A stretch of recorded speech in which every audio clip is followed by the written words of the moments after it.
전 시간에 이어서 이번 시간에도 손해평가 2차 1권 제2장에 있는 3절 보험의 기능에 대해서 들어가도록 합니다.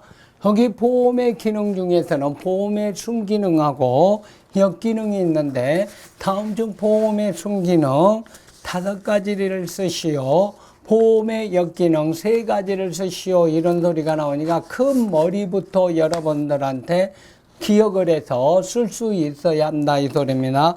보험의 순기능을 살펴보면 첫 번째 손실의 회복 기능이 있더라 이 소리입니다. 그래서 손실이 발생하였을 경우 계약자에게 보험금을 지급함으로써 경제적 손실을 회복하거나 최소화할 수 있는 것이 손실의 회복 기능이더라 이 소리입니다. 두 번째 불안감소입니다. 보험은 개인이나 기업의 불안감을 해소시켜준다 이 소리입니다. 여러분들이 자동차 보험을 한번 생각을 해보세요. 그러면은 쉽게 나올 겁니다. 신용력 증대 그럽니다. 보험 계약자의 신용력을 높여준다 그랬습니다. 나는 농업 재보험에 들었습니다. 그랬을 때 바로 금융권에 가서 내가 대출을 받으려고 했을 때 그 신용력이 증대된다 이 소리입니다. 네 번째 투자 재원의 마련 그랬습니다.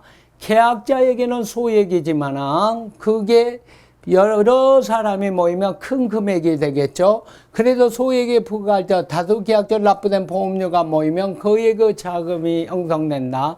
이 자금을 가지고 같은 보험을 들어있는 조합원끼리 바로 대출도 받을 수 있고 그래서 투자 재원이 마련되겠죠. 자원의 효율적 이용 기여도 나온다 그랬습니다. 한정된 자원을 효율적으로 투자해 최대 성과를 얻으려고 할 수 있더라 이 소리입니다. 그리고 안전의식 고양이더라 이 소리입니다. 보험에 가입한다는 것, 이미 위험에 대비할 필요성을 인지하고 있다는 것들을 볼 수 있더라 이 소리입니다.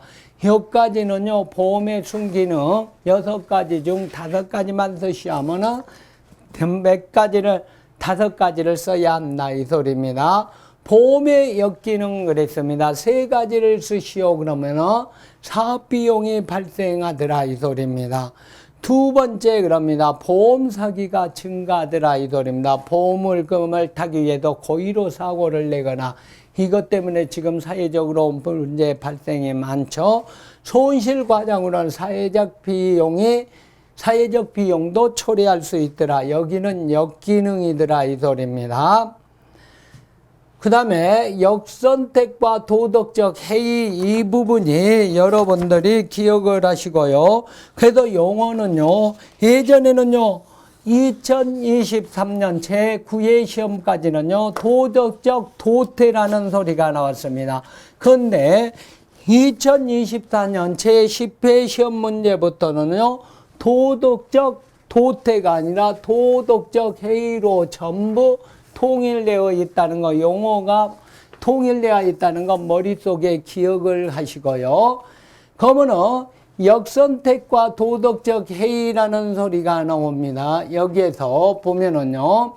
도덕적 겁니다. 여기 역선택 한번 봐볼까요?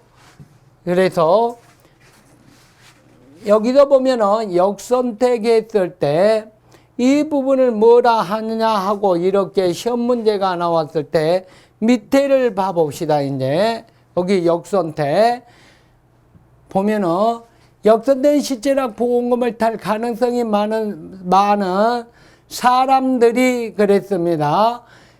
예시로 중고시장이 있다 이런 소리가 나왔을 때 그랬을 때 거기도 보면은 자동차 결함에 대한 정보를 숨기고 구입자는 이러한 정보를 모른다는 점을 이용하여 고가의 차를 팔려고 한다.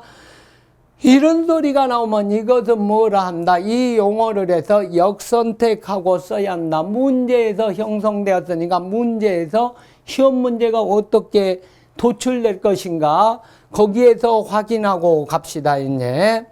자 그러면 도덕적 해이 그랬습니다. 도덕적 해이는 보험에 가입한 사람들이 최선을 다해 나쁜 결을 면해 방지하는 노력을 하지 않는 경향 그랬을 때는 도덕적 해이라고 써야 한다 이 소리입니다. 이것도 예상 문제에서 문제화 시켰으니까 거기 가서 봐보도록 하고요. 역선택과 도덕적 해이의 비교도 나옵니다. 그래도 공통점 봐볼까요? 거기에서 보면은요, 보험가액에 비해 보험금액의 비율이 클수록 발생 가능성이 높다. 이익은 역선택이나 도덕적 해이를 야기한 당사자에 기착된다 그랬습니다. 피해는 보험자 다수 선의 계약자들에 돌아가 결국 보험사업의 정상적 운영의 악영향을 미친다는 점에서 유사하다 그랬습니다. 차이점 그랬습니다. 역선택의 차이점을 먼저 봐볼까요? 체결률에 예측한 위험보다 높은 위험이 가입하여 사고 발생률을 증가시킨다 그랬습니다. 그랬을 때 우리는 이랬을 경우에 할증제도가 있더라 이 소리입니다. 또는 사고가 적게 발생될 수 있는 그런 때는 할인제도가 있더라 이 소리죠. 도덕적 해이는 계약 체결 후 계약자가 사고 발생 예방 노력 수준을 낮추는 선택을 한다. 이것은 차이점이더라 이 소리입니다. 자, 4절입니다. 손해보험의 이해라고 나옵니다. 손해보험의 의의와 원리가 나옵니다. 우리나라 보험과 직접 관련된 법률은 상법과 보험법에 있더라 이 소리입니다. 그리고 실제로 손해보험이란 보험상품은 없으며 생명보험을 제한 대부분의 보험을 포괄하는 의미라고 할 수도 있다 그랬습니다. 생명보험 중 생명침해를 제한 신체에 관한 보험도 포함할 수 있다고 이렇게 손해보험은 나왔다 이 소리입니다. 자, 손해보험의 원리 별표 하십시오. 이거 별표입니다. 이게 시험 문제에 잘 나옵니다. 첫 번째 그럽니다. 위험 분담의 원칙이 나옵니다. 소액의 보험료로 매개를 하여 큰 위험을 나누어 가짐으로써 경제적 불안으로부터 해방, 안심하고 생활할 수 있도록 해주는 제도, 위험 분담의 원칙입니다. 특히 이 부분 기억하십시오. 위험 분담의 원칙에서 여기서 손해보험은 계약자가 보험 단체를 구성한 위험을 분담하게 되는데 독일의 보험학자 마네즈는 보험을 이끌어 1인은 만인을 위하여 만인은 1인을 위하여 위험을 분담하는 제도 그랬습니다. 그분은 1인은 만인을 위하여 만인은 1인을 위하여 이 속에 담겨있는 손해보험 원리는요. 위험 분담의 원칙하고 답을 해야겠죠. 위험 대량의 원칙 그랬습니다. 그러면은 대량의 원칙은요. 여기에서 밑에 것들 한번 봐볼까요? 대량의 원칙에서 발생 확률이 잘 적용한 합리적 경영이 이루어지려면 위험이 대량으로 모여서 하나의 위험 단체를 구성해야 한다 그럽니다. 그래서 규모가 커지면 그러면 보험 계약자가 수가 많으면 많을수록 좋다 이런 소리는요. 위험 대량의 원칙이더라 이 소리입니다. 급부 반대급부 균등의 원칙 그럽니다. 이 소리는요. 바로 보험료는요. 지급 보험금 곱하기 사고 발생 확률이더라 이 소리입니다. 그래서 계약자가 내는 보험료를 그럽니다. 급부는 그랬죠. 반대급부는 보험자로부터 받게 되는 보험금 대가 기대치가 같아야 한다는 것이 급부 반대급부 균등의 원칙이더라 이 소리입니다. 내는 보험료하고 받는 보험료가 같아야 한다. 그래서 급부 반대급부 균등의 원칙 그럽니다.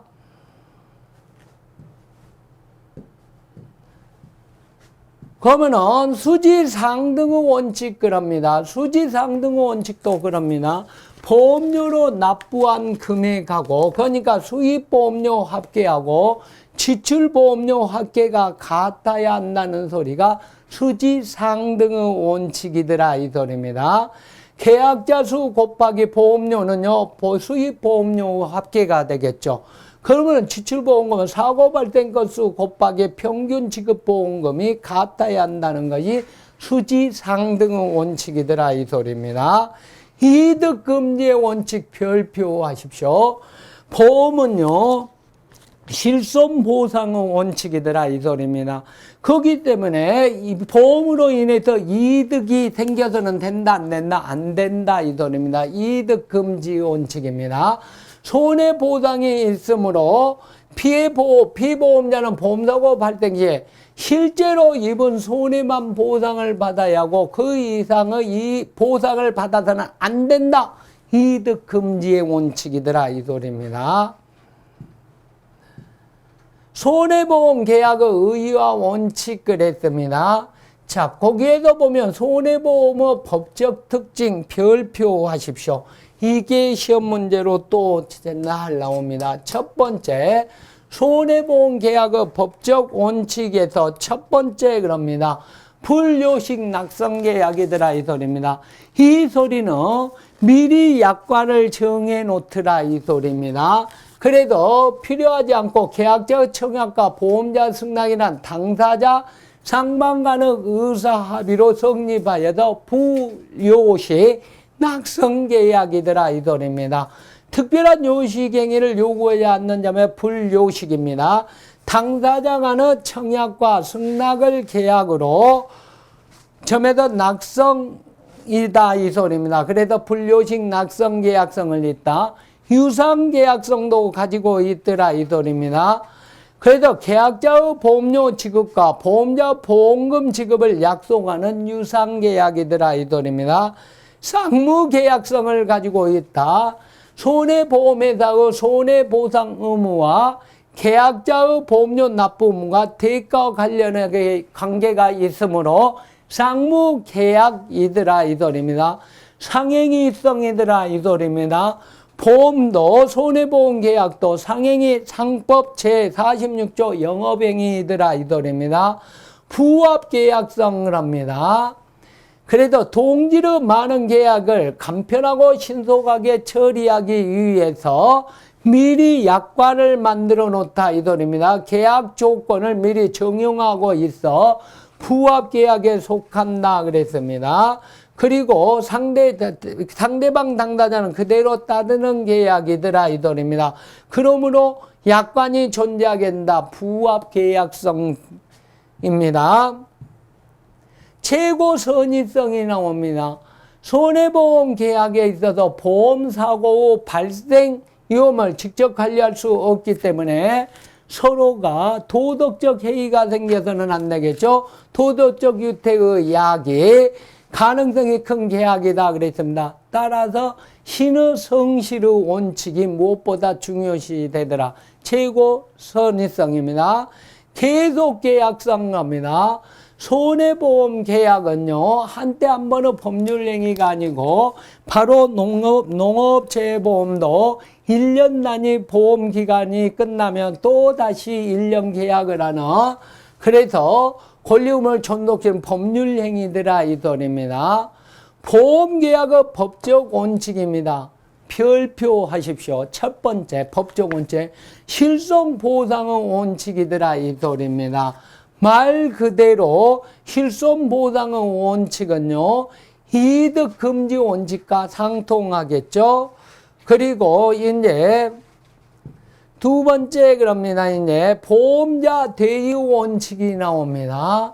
보험자가 피보험자에 대해서 보험금을 지급하는 것은 보험료 납부에 대한 반대급부이되 보험사고가 보험관계 밖에서 어떻게 피보험자 영향을 주는가 보험계약과는 관계가 없다 그랬습니다.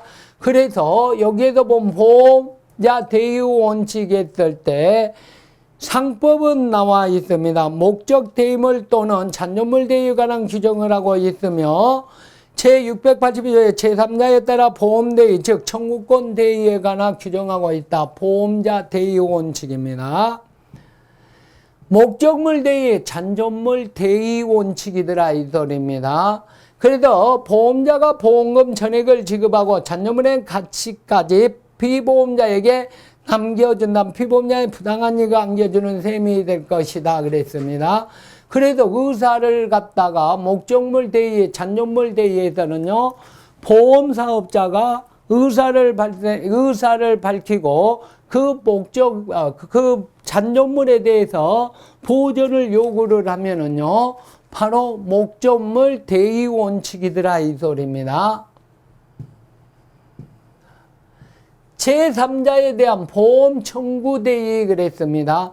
이 소리는요, A 농가가 보험을 계약을 했습니다. 그런데 옆에 있는 B 농가의 화재에 의해서 A 농가가 피해를 입었을 때 보험사업자가 B 농가에서 보험금을 받아내야겠죠.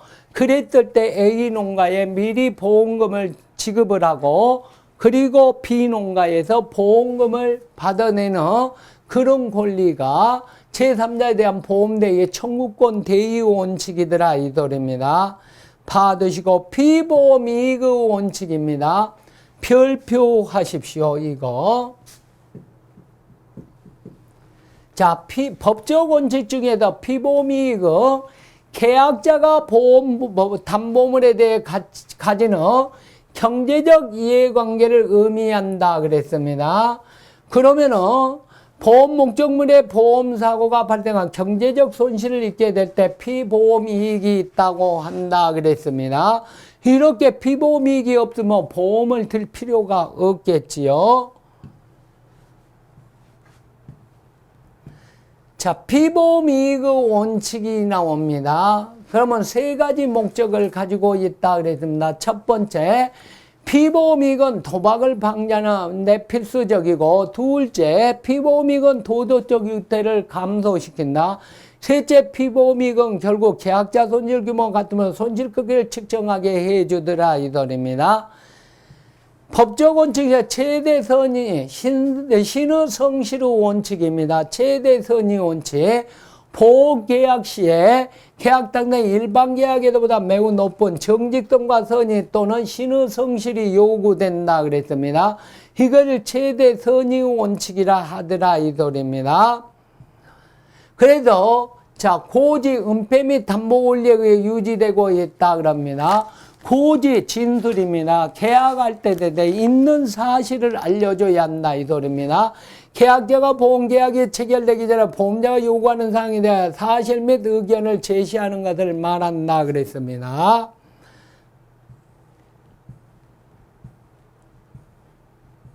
자, 상법도 은폐 그럽니다. 계약자가 보험계약 시에 보험자에게 중대하다를 고지하지 않고 의도적이나 무의식적으로 숨기는 것을 말한다. 이랬을 때는요, 나중에 해지가 될 수 있겠죠. 자, 담보 그럽니다. 보험계약의 일부로서 피보험자가 진술한 사실이나 약속을 의미한다 그랬습니다. 이것도 그냥 여러분들이 더 봐두시고요.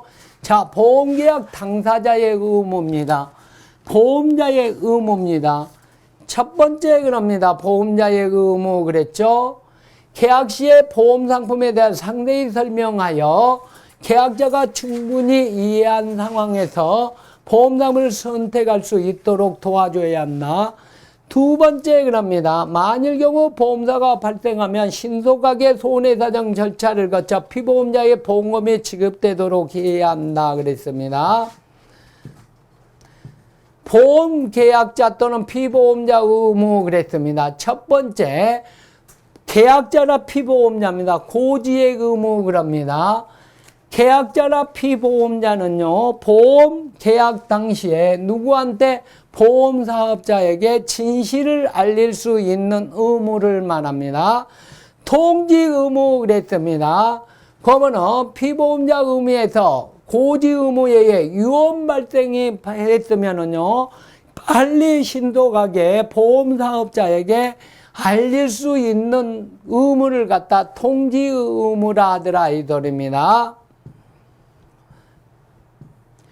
그리고 거기에도 보면 손해방지 경감 의무를 지니고 있더라 이 소리입니다. 그래서 신의 성실의 원칙에 의해서 바로 사고가 하지 않았을 때도 또는 사고가 발생하는 중에서도 손해방지 경감의무를 가지고 있더라 이 소리입니다. 피보험자, 계약자 그랬습니다.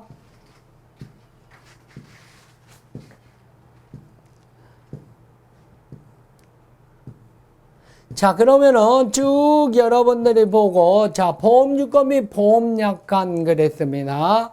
보험증권의 뜻이 나와 있습니다. 용어 정의 그랬습니다. 보험계약 체결에 그 계약이 성립된 그 내용을 증명하기 위하여 보험자가 작성하여 기명 날인 후 계약자에 교부한 증서를 뭐라 한다? 보험증권이라 한다 그랬습니다. 이것 하나 기억하십시오. 보험증권 그랬습니다. 그러면은 보험계약이 성립할 때 지체 없이 보험증권 작성하 보험계약자에게 교부하여야 한다 그랬습니다. 그러나 보험료 전부 또는 최초 후 보험료를 지급하지 아니한 경우에는 그러하지 아니한다 그랬습니다. 보험증권의 특성 그랬습니다. 교부했을 때 여기에서 유가증권이 아니라 단지 증거증권으로서 배서나 인도에 양도될 수 있더라 이 소리입니다. 증거일 뿐이더라 이 소리입니다. 그러면은 분실을 하더라도 나 분실했으니까 보험이 상실됐어야 하는 것이 아니라 바로 보험 사업자한테 연락을 하면 바로 보험증권을 갖다가 전산으로 보내주거나 출력해가지고 다시 교부해주면 되겠죠. 보험증권의 내용이 나옵니다. 이제 여기에도 보면 자 보험증권의 법적 성격을 봐봅시다. 이제 요식증권이더라 이 소리입니다. 그래서 일정한 양식입니다. 증거증권성이더라 이 소리입니다. 세 번째 면책증권성이더라 이 소리입니다. 그리고 상환증권성을 가지고 있더라 이 소리입니다. 유가증권성도 일부는 가지고 있더라 이 소리입니다. 자, 보험약관입니다. 그래도 보험약관의 의미가 나와 있는데요. 그래서 보험약관은 통상 표준화 사용하고 있더라 이 소리입니다. 그래서 여기에도 보험약관의 유형이 나옵니다. 보통약관입니다. 기본약관이라고 합니다. 그러면은 보통약관에서는요, 자연재해 또는 조수해, 화재 이렇게 해서 완전히 일반적인 종합위험 보장이지만 특별약관은요, 나무 손해 또는 특별 추가라는 말이 들어가 있습니다. 그랬을 때는요, 자, 특별약관에서 봐봅시다. 특별약관에서 보충 그랬습니다. 또는 변경을 합니다. 그리고 배제가 납니다. 배제에서는 부보장은요, 배제입니다. 보장하지 않는다 그럽니다. 변경은요, 자연재해 중에서 언제까지는 두 가지만 한다 그럽니다. 이랬을 때 태풍, 강풍, 우박 이런 것은 변경입니다. 보충 그럽니다. 보충은요, 우리가 병충에 대해서는 보장을 하지 않지만 이 병충에 대해서는 특별약관을 쓰면 해주겠다 이 소리입니다. 그래서 보충 그럽니다. 이런 의미가 있더라 이 소리입니다. 기억하시고요. 약관의 효력 그랬습니다. 그리고 거기에서 보면은 그 다음에 허가받은 보험약관의 사법상 효력도 나옵니다. 보험약관의 해석 기억하십시오. 기본 원칙 그럽니다. 그래서 보험약관입니다. 신의 성질의 원칙 그럽니다. 그리고 여기에서 보면은요, 자, 요거 기억하십시오. 자, 보험약관당 인쇄조항과 수기조항 간에 충돌이 생길 때는 수기조항이 우선한다는 거 기억하십시오. 당사자가 사용한 용어 표현이 모호하지 아니한 평이하고 통상적인 일반적인 뜻을 받들이고 이용되는 용례로 따라 풀이한다 그럽니다. 자, 그러면은 여기도 봐봅시다. 작성자 분리의 원칙이 나옵니다. 객관적으로 여러 가지 뜻으로 풀이되는 경우나 해당 의문이 있는 경우에 보험자에게는 엄격 불리하게, 계약자에게 유리하게 풀이해야 한다는 원칙이 작성자 불이의 원칙입니다. 이 부분이 또 중요한 부분입니다. 기억하셔야 합니다. 이 부분. 시험 문제에 나오니까 뒤에 기출문제 이렇게 해갖고 해당 문제에서도 넣어놨으니까 여러분들이 기억하시면 그때가 다 저 내용이구나 하고 확인할 수 있습니다. 자, 재보험 겁니다. 재보험이란 겁니다. 보험자가 계약자 또는 피보험자가 계약을 체결하여 인수한 보통의 일부 또는 전부를 다른 보험자에게 넘기는 겁니다. 다른 보험자에게 넘기는 것을 재보험 겁니다. 그러면 농업 재보험 그럽니다. 농업 재해보험도 농업 재보험이라는 것이 들어가 있더라. 보험계약자가 누구한테, 정부한테, 지방자치단체한테 넘기는 것을 농업 재보험, 재보험이라 하더라 이 소리입니다. 재보험. 자, 재보험의 계약의 독립성도 있더라 이 소리입니다. 다른 보험자 재보험 계약을 체결할 수 있다 그랬습니다. 그리고 원보험의 계약 효력에 영향을 미치지 않는다 그랬습니다. 계약의 성질이 나옵니다. 일종의 손해보험 계약에 속한다 그랬습니다. 그러면 상품사 책임에 관련 규정 준용하고 있더라. 재보험의 기능 그랬습니다. 위험 분산의 기능이 있더라 이 소리입니다. 재보험은요, 위험 분산인데 찾을 수 있다 그럽니다. 양적 분산, 질적 분산, 장소 분산을 할 수 있더라 이 소리입니다. 두 번째, 원보험의 인수 능력 확대로 마케팅 능력을 강화시킬 수 있더라. 경영의 안정화를 깨할 수 있더라 이 소리입니다. 그 다음에 신규 보험 상품의 개발 촉진을 할 수 있더라 이 소리입니다. 그러면은 제2장 보험의 이해에서 적중 예산 및 단원 평가 문제를 보고 지금까지 이제 읊었던 내용을 이 부분을 집중적으로 조금 더 구체적으로 확인하고 이런 문제가 나오겠구나 하면서 확인하고 여러분들이 가주어야 할 부분입니다. 이제 적중 예상 및 단원 평가 문제입니다. 이 보험의 이해 2장에서 1번 봐봅시다. 유태, 손인, 손해의 관계에 간략하게 쓰시오 그랬습니다. 유태는요, 사고 발생 가능성은 있으나 사고가 아직 발생했다 안 했다 안 했다 그랬습니다. 그러면 이렇게 돼요. 발생 가능성은 있으나 사고가 발생하지 않은 단계 이러면은요 위태 그럽니다. 손인은 그랬습니다. 위험한 상황에서 실제로 위험이 발생한 단계 그러면은요 손인하고 내가 빨간 걸로 이렇게 칠해놓은 이 부분만 쓰셔도 된다 이 소리입니다.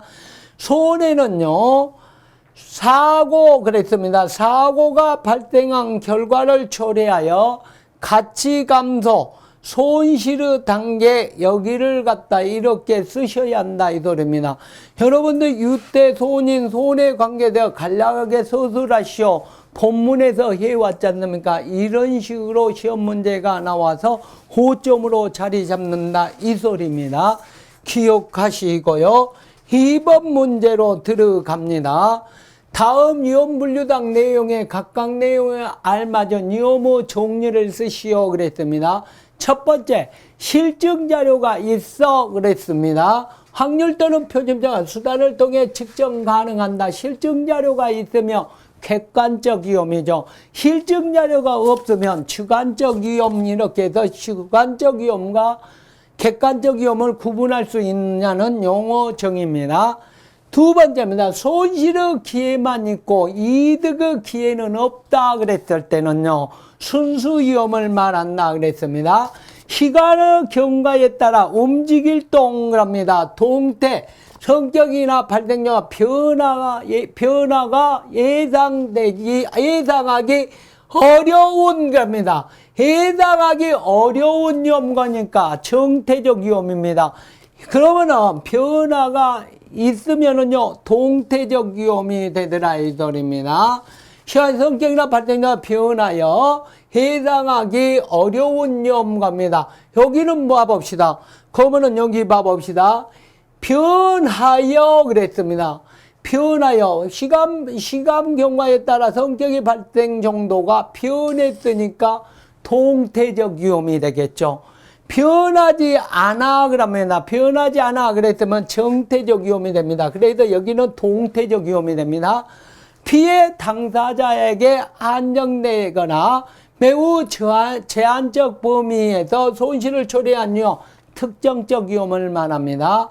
보험자가 책임을 면한다. 면책 위험을 말합니다. 이런 식으로 분류할 때, 위험 분류할 때 정의 내용 5점으로 나온다 그럽니다. 그러면 앞에도 이론적으로 했던 것을 문제화 시키니까 이런 식으로 시험 문제가 나온다. 그래서 머릿속에 더 쏙 들어올 수 있을 겁니다. 저하고 학습하시는 분들은요. 자, 세 번째 문제입니다. 농업부분 위험 유형은 일반적으로 크게 4가지 유형이 있다 그랬습니다. 각 내용하는 유모 종류를 쓰시오 그랬습니다. 그러면은 이 부분은요, 언제 2000개입니다. 이 부분은요, 여러분들이,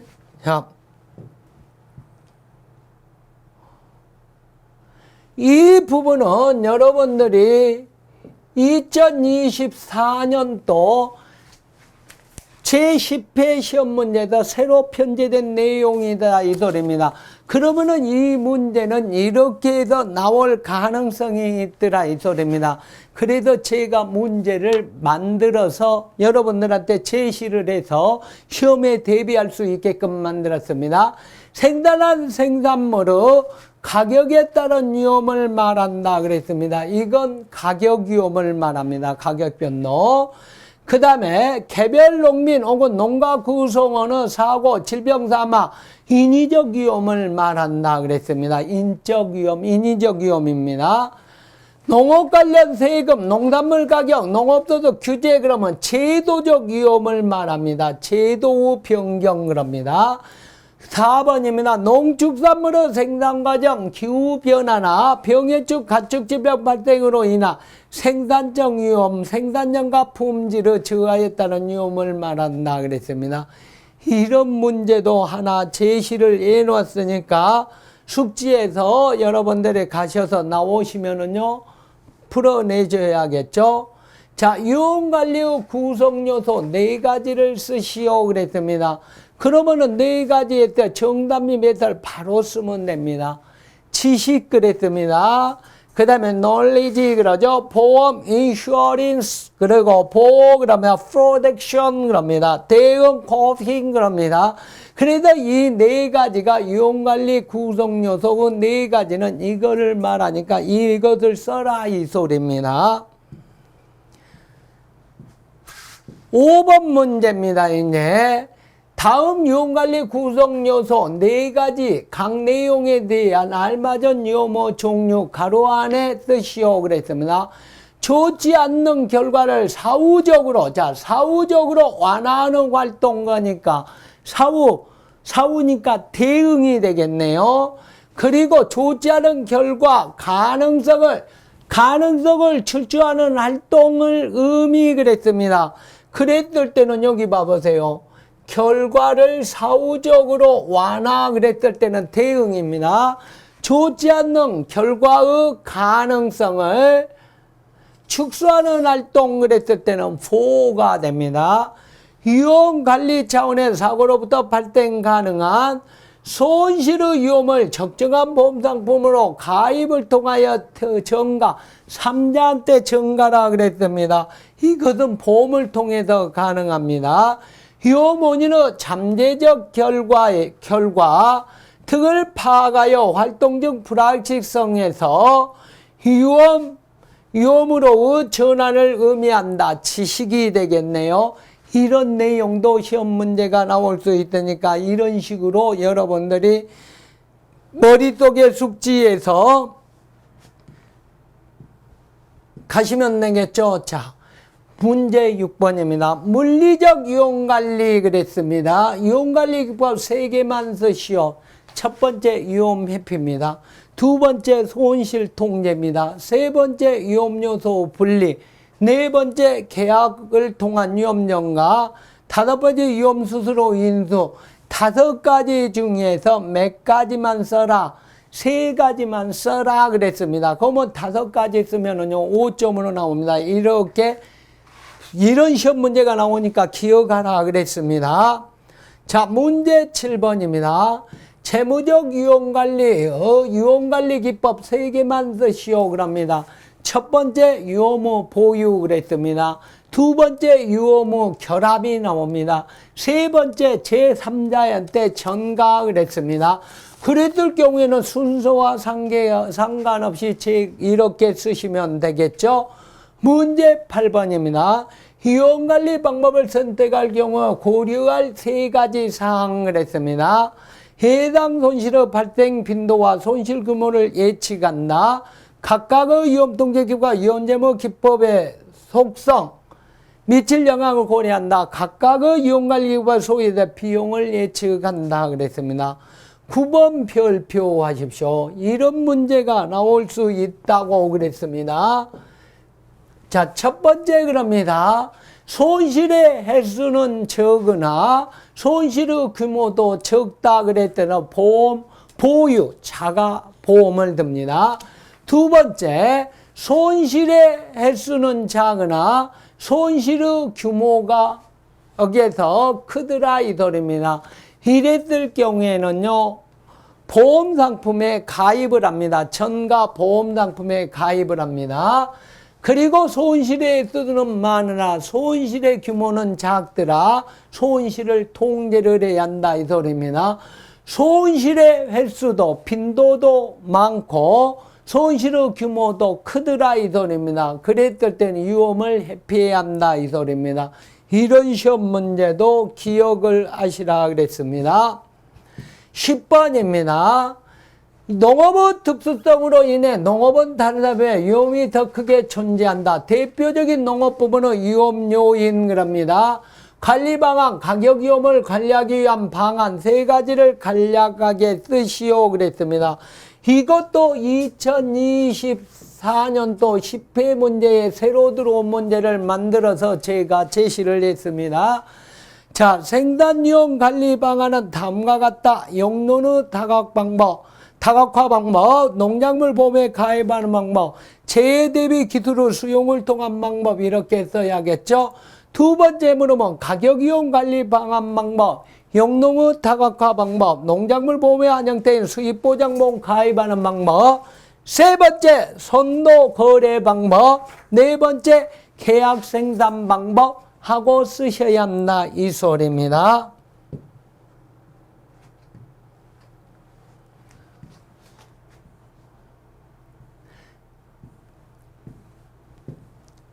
자, 11번 문제입니다.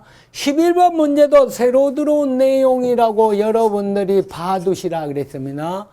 농업위험의 유형에 대하여 미국, EU, 일본 등 주요 선진 농가에 직면한 다양한 경영 위험별로 아래표와 같은 정책수단을 주로 사용하고 있다. 가로 안에 알맞은 말은 갑니다. 농작물 재해보험, 비보험작물 재해지원, 긴급농업재해대책은요, 생산위험을 위한 대책이 되겠죠. 최저 가격보장제, 가격손실보장제, 수입손실보장제, 수입보장제는요, 가격위험이 되겠습니다. 그러면은 거기에 대해 정책수단이죠. 3번 갑니다.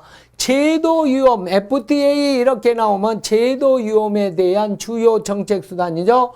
농업인 안전보험, 농기계보험, 농업공력 중개지원 네트때 인적 위험을 대한 보장입니다. 수단이 되겠죠. 자, 보험 특성 5가지를 쓰시오 그랬습니다. 예기치 못한 손실, 위험분담, 위험전가, 실제 손실에 대한 보상, 대수법칙하고 쓰시면 됩니다. 보험 성립 조건 5가지 그랬습니다. 쓰시면 되겠죠. 기억하시고 14번 보험가입 당사자는 물론 국가사에 다양한 순기능이 있다. 보험 순기능 5가지 쓰시면 됩니다. 이렇게 보험 역기능 3가지 쓰시오. 이때 3가지 써라 그랬지 않습니까? 쓰시면 되겠죠. 16번 다음 목의 내용에 알맞은 말을 쓰시오. 1번 그랬습니다. 정보를 완전히 확보하려고 하지만 현실적으로 쉽지 않다 그랬습니다.